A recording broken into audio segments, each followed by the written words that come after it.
Videos get later and later each month, but I made my goal for 2024 for making a video each month and working in my planner. Hi everyone, Patty here. I can't thank you enough for watching and supporting my YouTube channel. It's all for the love of journaling that started me on this path. I painted this piece of drop cloth with a leaf and just didn't like the way it hung when I tried putting it on my wall. So my plan is to cut it up and use it as my journal cover. We'll be making a new journal for next year and plan out our pages with using the tab binding method to put it all together. I want my planner for next year to be blank pages, and I will add digital prints to the pages that I create and put on my Etsy shop for each month, another goal I'm setting for next year. 4 pages with an envelope and a small sheet of paper for a little collage or mixed media piece to add to my journal each month. I'll fold 48 pages of plain paper. I'm using 28-pound copy paper.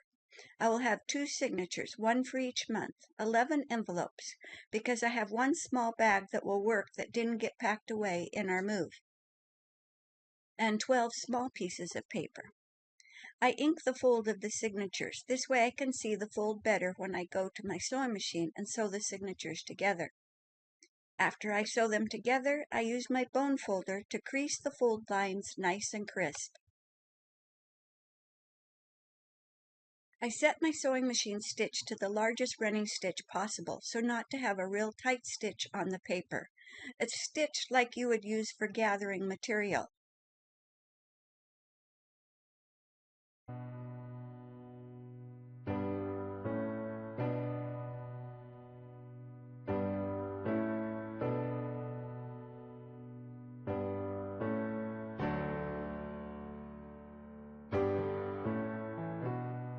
I did not leave out a lot of different material during our tiny house living, but I did leave this beautiful floral tapestry piece out and thought it would work for the inside cover.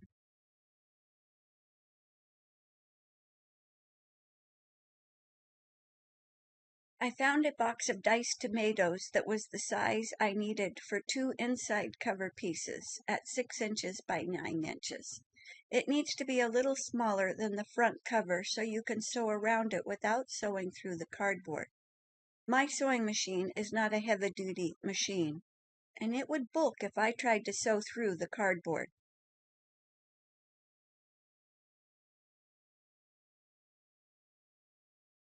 I sewed around the edges 2 or 3 times of the painted leaf front cardboard and the tapestry material, making a sandwich with the cardboard in between the layers. I put the clasp on first so you wouldn't see the brad prongs on the pretty tapestry material. This made it hard to sew around, and I had to leave a gap and not sew around it with my machine. I put a little bit of glue down using fabric tack before I took it to the sewing machine, so that way it held the material in place nicely and it didn't slip while I was going around the edges of the cover and the back cover.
I make my own washi tape with double-sided tape. I have a video on this and will link it in the description box. I usually make a yard or so of washi tape to go with each journal I make so they coordinate. I think I have just enough of the tapestry material left after using it for the inside cover to make enough washi tape for my tabs for binding this journal.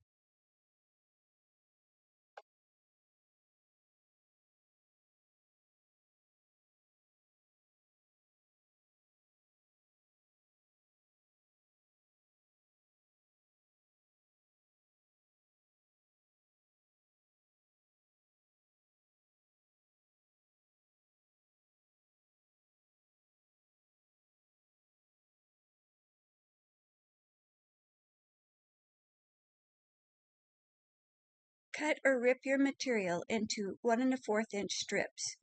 It was easier to rip the material first and then add the double-sided tape. I tried the other way by putting the tape down first and then ripping, and it didn't go too well.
Make sure your tape is down well onto the material. You could use your bone to burnish the tape well into the material, or the sticky part of the tape will just come off when you take the backing off and not stick to the material. So it's important to get it burnished down real well onto your material. I did get it pulled off and realigned to the tape, but I doubt it will be as sticky anymore with this one that I tried to put the tape down first. Lessons learned.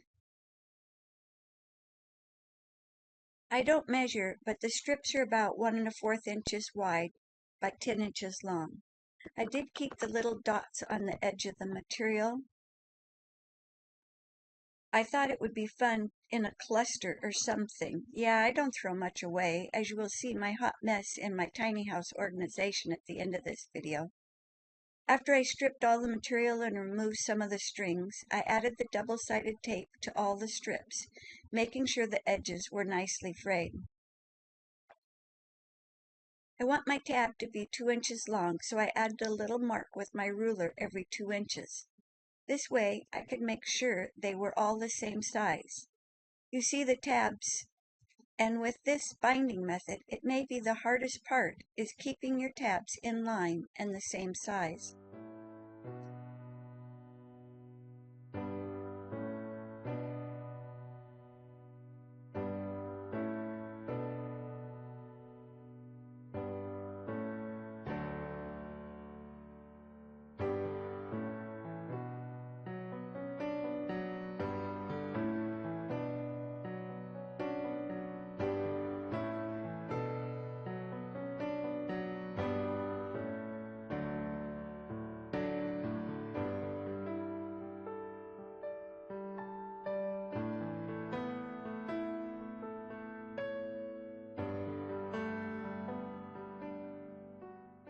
We're ready to assemble the pages. This video may be a lot of don't do like I do like I tell ya. I put the tabs on the inside of the cover, and until the end I realized that wasn't going to work. But starting from the back first would have kept the tabs on the back, not on the front. Let me know in the comments if you have tried the tab method of binding journals. I love how they lay flat, and you can use the journals to write in so nicely.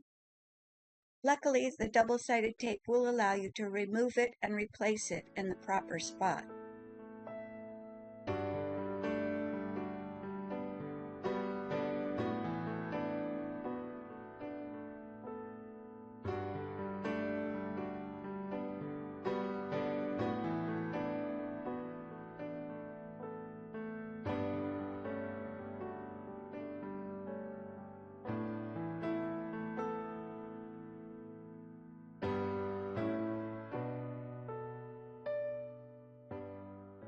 If you start with 3 tabs on one side, your first signature will have 2 tabs. You know what tabs to put down next because you will see the tabs on the previous signature.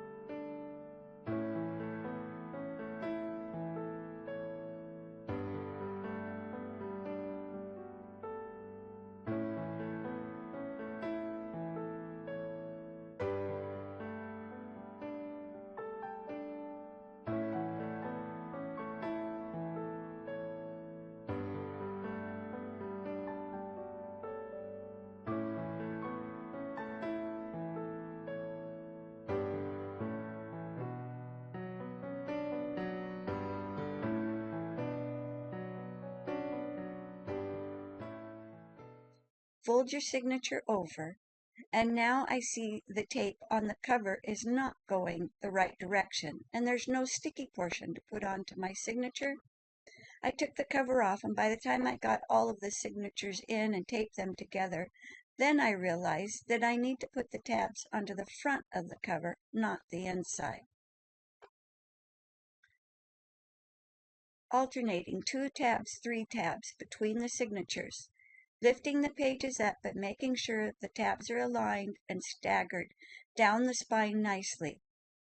I didn't measure where to put the tabs, and if I would have put a mark on the signature spine at the center of where the tape should go, I might have been able to keep the tabs straighter. Like I said, this is the hardest part of tab binding.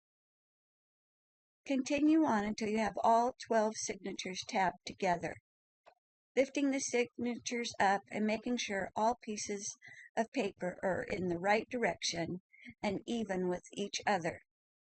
I didn't get the tabs exactly lined up at the top of my signatures.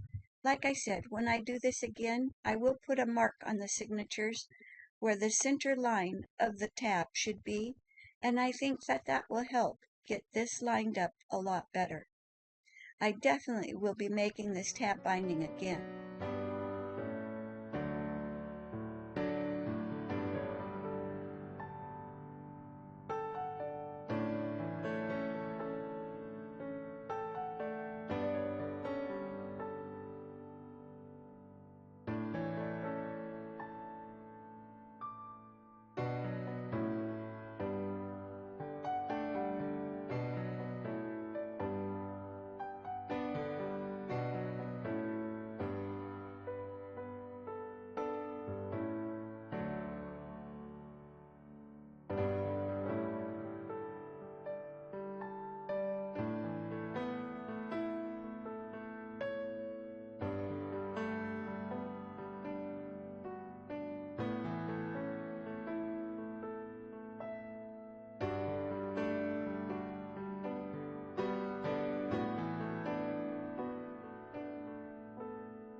Now to get my digitals ready.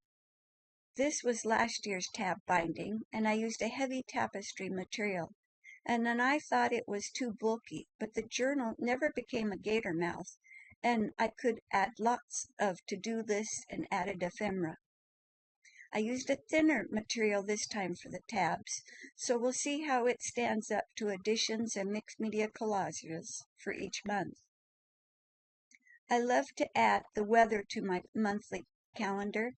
I really use the overall monthly planning portion for an overview of what needs to be done for the month. Not crazy about it being in this pocket because I must take it out to see what I still need to finish.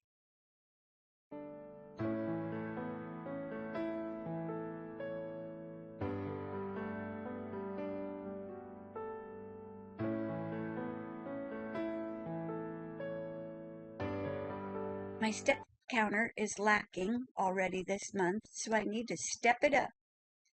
Great year this year and achieving my goals. Thanks for helping me keep accountable, and saying my goals out loud helped me putting them all together. My organization this month is out the window. I'm a junk journalist, and I'm not minimalist for sure. I have a long counter with a sewing machine table and a dresser right when you walk into the house. Guess where everything gets dropped? The curtains are still not up, so I have curtain rods on the counter along with the curtains. Dog food sacks. I take it when you live in tiny houses. In the tiny house life, you don't go to Costco and buy large quantities of items. There's no place to put it. We're still trying to figure out where to put things and how to make this work with 2 dogs and a cat.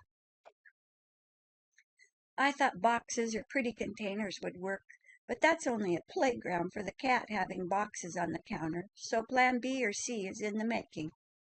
Our house hasn't sold yet, and who knows how long it will take, so we will work out all the kinks and just be filled with gratitude that we have a roof over our heads and happy to be making junk journals. Thanks for watching. See you next year.